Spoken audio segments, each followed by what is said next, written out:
অহনার খোঁজ পেয়ে ছোট মামার বাড়িতেই এসে হাজির হলো দুর্গা দেবী ও বাকি 3 বউ। হ্যাঁ বন্ধুরা, আমরা এমনটাই দেখতে পারবো বড়লোক ঘরে ছোট বউ ধারাবাহিকের পরবর্তী চমকে। তোমরা যারা এই চ্যানেলটিতে নতুন আছো তারা কিন্তু অবশ্যই এই চ্যানেলটি সাবস্ক্রাইব করতে ভুলো না। তো চলো বিস্তারিত জেনে আসি। দুর্গা দেবী যখনই অহনার মায়ের কাছ থেকে খোঁজ নেয় ঠিক সেই মুহূর্তে জানতে পারে আসলে অহনা ওই বাড়ি ছেড়ে চলে গেছে, কিন্তু কোথায় গেছে সেটা কাউকে কিছু না জানিয়ে চলে গেছে। এতবার করে ওকে জিজ্ঞেস করা হয়েছে ও কোথায় যাচ্ছে, কিন্তু কেউ কিছুই বললো না। শুধুমাত্র অহনা নিজের অভিমান বজায় রেখে সে বাড়ি থেকে বেরিয়ে গেছে। ওকে এত করে বোঝানোর চেষ্টা করা হয়েছে যে এই বাড়িতে থাকলে ওর কত সমস্যা হতে পারে, কিন্তু ও সমস্ত কিছু ভুলে আবার শ্বশুর বাড়িতে যেন ফিরে যায়। যত রাগ অভিমান হোক না কেন সেই সমস্ত কিছুর জন্য একেবারেই ভুলে যায়। কিন্তু অহনা তার সিদ্ধান্তে অটল থেকেই কোনো কিছু না শুনে ওই বাড়ি থেকেও বেরিয়ে যায়, কিন্তু কোথায় গেছে সে এখন জানে না। এই সমস্ত কথা শুনে তখনই চিন্তায় পড়ে যায় দুর্গা দেবী। ঠিক তখনই শেষ মুহূর্তে অহনার মা জানিয়ে দেয় যে আসলে ছোট মামা নামে একজন আছে এবং সেই অহনাকে ফোন করেছিল এবং তার কাছেই অহনা গিয়েছে। এতে করে তখন দুর্গা দেবী একটু নিঃশ্বাস ফেলে আর তখন একটু স্বস্তি পায়। ঠিক সেই মুহূর্তে অহনার মার কাছ থেকে বিদায় নিয়ে তখন চিন্তা করতে থাকে যে এখন কি করবে। আর তখনই অভিমানের ছুড়িয়ে বলেছে কেন ছোট দাস তো আমাকে ফোন করতে পারতো, কিন্তু আমাকে ফোন না করে শুধুমাত্র ওই ছোট বউকেই ফোন করেছিল, যেন সমস্ত কিছু এই ছোট বউয়ের প্রতি ওনার দরদ। আর আমার মাধ্যমে যে ছোট বউকে চিনতে পারলো তার ব্যাপারে কোনো কিছুই কি হয় না, আমাকে কেন কিছু বলতে পারলো না। আর এই বাড়িতে নাকি নতুন করে উঠেছে এবং আমাদের এখানে আসেনি, কিন্তু কি হয়েছে কিছুই বুঝতে পারছি না। ঠিক তখনই বাকি 3 বউ বলেছে না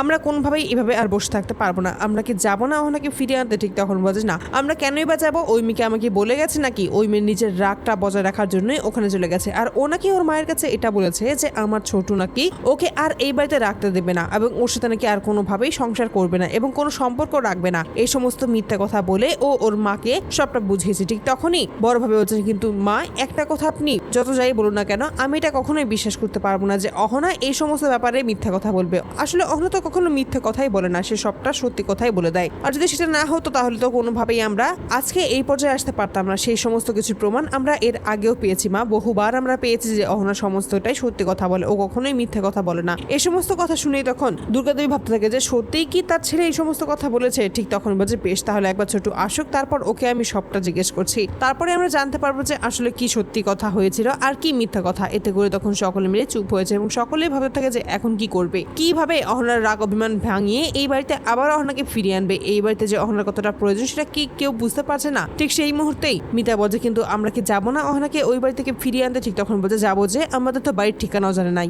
আর অহনা নাকি তার মাকেও কোনো বাড়ির ঠিকানা জানিয়ে দিয়ে যায়নি, তাহলে আমরা কিভাবে যাবো। ঠিক তখনই বড় ভাই বলছে কিন্তু মা একবার আপনি ছোট মামাকে ফোন করে দেখতে পারেন। ঠিক তখন বলছে কেন আমি কেনই বা ফোন করবো, তোমাদের ইচ্ছে থাকলে তোমরাই ফোন করে জেনে নাও। ঠিক তখনই মিতা ফোন করে এবং মিতা ফোন করতেই জিজ্ঞেস করে অহনা সেখানে গিয়েছিল কিনা। তখনই ছোট মামা সবটা স্বীকার করে নেয় এবং জানিয়ে দেয় যে হ্যাঁ অহনা তাদের বাড়িতেই আছে। আর সমস্ত কিছু খুলে বলতেই এবং তখনই সিদ্ধান্ত নেয় যে তারা ওই বাড়িতে যাবে এবং সমস্ত ঠিকানা নিয়ে নেয় ছোট মামার কাছ থেকে। তারপরে দেয় বলছে বেশ তবে আগে ছোট আসুক, ওর সাথে কথা বলে নি, তারপরে সবটা হবে। এতে করে তখন অপেক্ষা করতে থাকে অর্জুন কখন বাড়ি ফিরে আসবে। ঠিক সেই মুহূর্তে দেখতে পায় যে অর্জুন বাড়ি ফিরে এসেছে। ঠিক সেই মুহূর্তে সকলে এসে হাজির হয় অহনার ঘরে। সেখানে আসার পরেই অর্জুনের মুখোমুখি দাঁড়ায় দুর্গাদেবী। তখনই জিজ্ঞেস করে কি হয়েছে, তুই কেন এই সমস্ত কথা বলেছিস, আদৌ কি তুই এই সমস্ত কথা বলেছিস। ঠিক তখন বলছে হ্যাঁ আমি এটাই বলেছি যেন ও এই বাড়ি থেকে বেরিয়ে যায়, কারণ ও এই বাড়িতে আসার পর থেকে আমার কোনো কাজেই আসেনি, ও এই বাড়িতে আসার পরে আমার কোনো কথাই শুনেনি, তাহলে আমি ওর কথা কেন এবার শুনতে যাব। ও শুধুমাত্র এই বাড়িতে এসে তোমার কথা ভেবেছে এবং তোমার সাথেই যে সমস্ত কাজ করা হয়েছে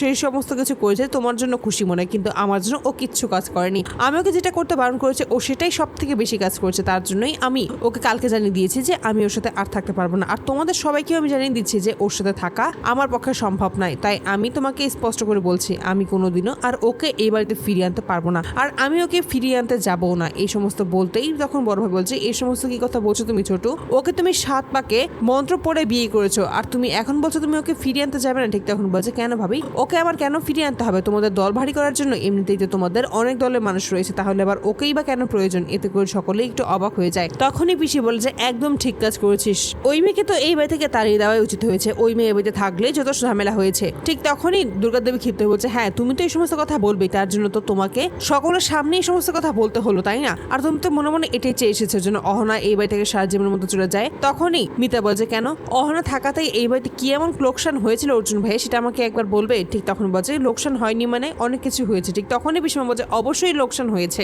ওই মেয়েটা এই বাড়িতে আসার পর থেকে আমাদের পরিবারের সমস্ত কিছু আলাদা হয়ে গেছে, আমাদের পরিবারের মানুষদের মধ্যে সম্পর্ক ছিন্ন হয়ে গেছে, কারোর সাথে কারো ভালো একটা মিল নেই, কেউ কারো কোনো কথাই সহ্য করতে পারে না, আর এই মেয়ের দোষ নেই মানে এটা কি করে তোমরা বলতে পারো। ঠিক তখনই দুর্গা দেবী বলছে বেশ, তাহলে যেটা হওয়ার সেটা তো হয়ে গেছে, এখন বাকি সমস্ত কিছু আমি দেখে নিচ্ছি। তারপর সকলে মিলে তারা সিদ্ধান্ত নেয় যে এবার অহনাকে শেষবারের মতো একবার ফিরিয়ে আনার জন্য ওই ছোট মামার বাড়িতে যাবে। তবে সেখানে আসার পরেই সকলকে দেখে অহনা একটু চুপসে যায়। সকলে মিলে অহনাকে বোঝানোর চেষ্টা করে যে যা হয়ে গেছে সেই সমস্ত কিছু ভুলে আবার যেন ওই বাড়িতে ফিরে যায়, কিন্তু অহনা স্পষ্ট করে জানিয়ে দেয় যে না, আসলে সে এমন কোনো কাজ করবে না, সে আর ওই বাড়িতে ফিরে যাবে না। এতে করে সকলে তখন হতাশ হয়ে পড়ে। এভাবে এখন কি করবে না করবে কেউ কিছুই বুঝতে পারে না। তো বন্ধুরা, তোমরা কি চাও না এবার এভাবেই অহনার খোঁজ পেয়ে যেন ছোট মামার বাড়িতে এসেই হাজির হতে পারে দুর্গা ও বাকি 3 বউ? অবশ্যই তোমরা তোমাদের মতামত কমেন্ট বক্সে জানাতে ভুলো না। ধন্যবাদ।